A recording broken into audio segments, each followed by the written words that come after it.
Hello viewers, in this tutorial I am going to share with you how to fix call recording option not showing on Samsung. Okay, now solve this problem. First of all, go to your settings.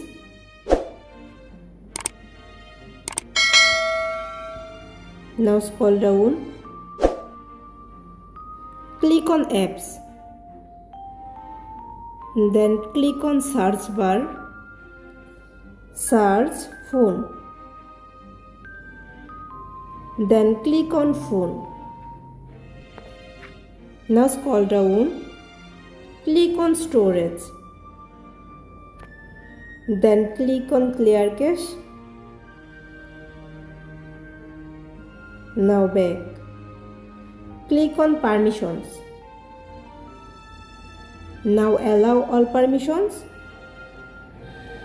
Allow.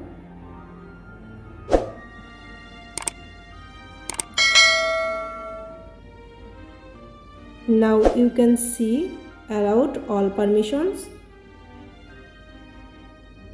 Then now back home screen.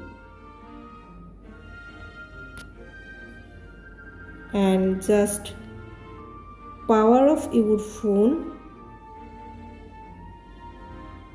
And after power on your phone, then check your problem, solve this.